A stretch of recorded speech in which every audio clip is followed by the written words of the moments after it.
Hi viewers, welcome to our channel. ప్రస్తుతం మనతో పాటు సీనియర్ జర్నలిస్ట్ దామో బాలాస్ అన్నారు. వారితో మాట్లాడారు. నమస్కారం సార్. నమస్తే. జగన్ గారు ప్రధాని నరేంద్ర మోదీ గారితో మీటింగ్ ఏర్పాటు చేసుకున్నారు సార్. అయితే ఈ మీటింగ్ కు సంబంధించి వీళ్ళు ఏ విషయాలు చర్చించారు అన్నవి బయటకు వచ్చినట్టు కొన్ని న్యూస్ ఛానల్ రావడం చూస్తున్నాం. మరి ఇవి ఎలా బయటకు వచ్చేసాయి, ఏం మాట్లాడుకున్నారు సార్?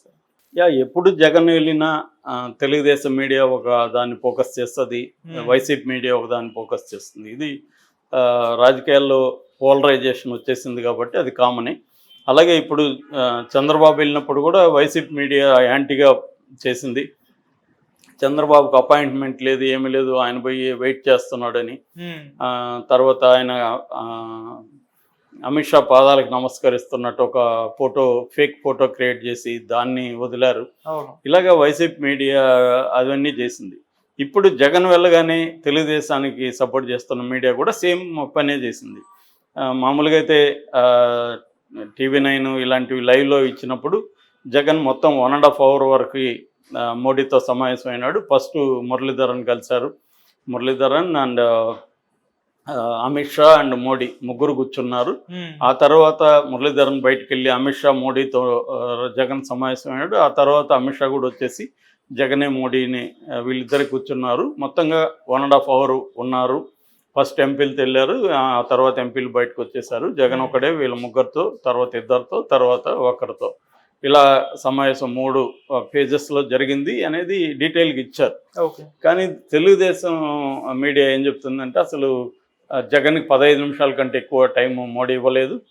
జగన్ రాజకీయాలు మాట్లాడితే నువ్వు రాజకీయాలు మాట్లాడద్దు, నువ్వు త్వరలో అరెస్ట్ అవ్వడానికి రెడీగా ఉండు, అట్లంతా కూడా మోడీ అన్నాడు. అసలు నిన్ను రాజకీయాలు మాట్లాడమని ఎవరు చెప్పారు, నువ్వు ఎందుకు వచ్చావో అది చెప్పేసుకో అని గద్దించాడు అన్నట్టుగా వీళ్ళు చేస్తున్నారు. జగన్కి త్వరలో మూడింది అన్న పద్ధతులు, జగన్ జైలుకి అన్న పద్ధతులు తెలుగుదేశం సపోర్ట్ చేసే మీడియా కావచ్చు, సోషల్ మీడియా కావచ్చు ఫోకస్ చేస్తుంది. అయితే వాళ్ళు అఫీషియల్గా గవర్నమెంట్ తరఫున ఒకటి రిలీజ్ చేశారు. అదేంటంటే జగన్ మొత్తం 8 అంశాలని మోడీ దృష్టికి తీసుకెళ్ళాడు. ఆ 8 అంశాలు ఏమంటే, ఒకటి, పోలవరం కాంపోనెంట్ వారీగా ప్రతిదానికి సీలింగ్ ఉంది. ఆ సీలింగ్కి సంబంధించి తీసేయమని ఎప్పటి నుంచి అప్పీల్ చేస్తున్నారు, అది పెండింగ్లో ఉంది. దానికి సంబంధించి 12,911 కోట్లు రిలీజ్ చేయాల్సి ఉంది, అది పెండింగ్లో ఉంది. ఈ రెండు కూడా సెంట్రల్ గవర్నమెంట్ క్యాబినెట్లో పెట్టి నిర్ణయాలు తీసుకోవాల్సింది, దాన్ని గుర్తు చేశారు అనేది 2 అంశాలు. ఇక మూడవది, తొలిదశ పోలవరం కంప్లీట్ చేయాలంటే 17,144 కోట్లు కావాలి. దీనికి సంబంధించి ప్రతిపాదన జలశాఖ ఆధ్వర్యంలో అక్కడ ఉంది, ఆ డిపార్ట్మెంట్లో. సో అది క్లియరెన్స్ ఇవ్వమని జగన్ అడిగాడు అనేది మూడవది. నాలుగవది, 2014 జూన్ నుంచి 3 సంవత్సరాల పాటు ఏపీ జెన్కో తెలంగాణకి విద్యుత్తుని సప్లై చేసింది. దానికి సంబంధించి బకాయిలు 7,230 కోట్లు ఉన్నాయి. దాన్ని తెలంగాణ ప్రభుత్వం నుంచి మాకు ఇప్పించండి అనేది నాలుగవది. ఇక ఐదవది, ప్రత్యేక హోదాకు సంబంధించి ప్రత్యేక హోదా ఇవ్వమని మళ్ళీ అడగడం. ఇక నెక్స్ట్ ఆరవది, 13 జిల్లాలు ఉంటే దాన్ని 26 జిల్లాలుగా చేశాను. ప్రతి జిల్లాకు ఒక మెడికల్ కాలేజ్ అనుకున్నాం. ఈ క్రమంలో 17 కొత్త మెడికల్ కాలేజ్ పెడుతున్నాం. ఆల్రెడీ కొన్ని మెడికల్ కాలేజ్ క్లాసులు కూడా ఓపెన్ అయినాయి. బట్ దీనికి సంబంధించి ఈ మెడికల్ కాలేజీలకు సంబంధించిన హెల్ప్, ఆర్థిక సహాయం కావాలి. అది ఎంత కావాలి ఏంటనేది ఆ లెక్కలంతా సబ్మిట్ చేశారని చెప్తున్నారు. నెక్స్ట్, విశాఖ భోగాపురం నుంచి భీమిలి రిషికొండ మీదుగా భోగాపురం ఎయిర్పోర్ట్ వరకు, విశాఖ పోర్ట్ నుంచి మొత్తం 55 కిలోమీటర్లు 6 lane రోడ్డు వేయడానికి మీ ఆర్థిక సహాయం చేయండి అని అదొక అంశం. నెక్స్ట్, విభజన చట్టం ప్రకారం Kurnool high speed corridor, Kurnool Vijayawada నుంచి కర్నూలు వరకు ఆల్రెడీ శాంక్షన్ అయింది.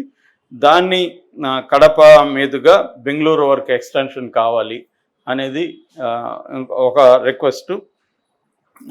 అక్కడే కడప నుంచి హిందూపూర్ వరకు కొత్త రోడ్డు ఒక ప్రతిపాదన. సో అది కాకుండా విశాఖ మెట్రో రైల్ ప్రాజెక్టు, దానికి అనుమతి ఇవ్వండి అనేది, ఈ అంశాలని జగన్ అడిగాడు అనేది చెప్తున్నారు. ఇందులో ఏంటంటే ఆశ్చర్యకరమైంది, ఆల్రెడీ అక్కడ ఓట్ ఆన్ బడ్జెట్ పెట్టేశారు సెంట్రల్ గవర్నమెంట్లో. ఇప్పుడు ఇచ్చేదానికి ఏముండదు, త్వరలోని కోడ్ వస్తుంది. ఇవన్నీ అడగడానికి పోయింటే జగన్ ఇవి ఏదో ఊరికే అడిగినాడు అంటే అడగడం తప్ప ఇప్పటికిప్పుడేమో వాళ్ళు నిర్ణయాలు తీసుకొని రిలీజ్ చేసే పరిస్థితి ఏం లేదు అక్కడ. అవును. ఏదన్నా ఉంటే కొంతవరకు జగన్కి అప్పులు క్లియరెన్స్ అట్లాంటివి ఏమన్నా ఉంటే ఇమీడియట్గా ఇవ్వచ్చు. ఎందుకంటే జగన్కి ఇప్పుడు కొన్ని పథకాలని అనౌన్స్ చేయాల్సి ఉంటుంది, కొంతమందికి డబ్బులు వేయాల్సి ఉంటుంది అకౌంట్లలో, దానికి సంబంధించి కొంత డబ్బులు కావాలి. అట్లాగే కొన్ని బిల్లులు క్లియరెన్స్ ఇవ్వాలి. ఈవెన్ రెడ్డి సామాజిక వర్గం నుంచి కూడా చాలామంది కాంట్రాక్టులకి డబ్బులు లేకపోవడం వల్ల వాళ్ళంతా అసంతృప్తిగా ఉన్నారు. వాళ్ళు ఇంతకుముందు అంతా ఆర్గనైజ్ చేసి ఓట్లు వేయించారు, ఇవాళ ఆ పరిస్థితి లేదు.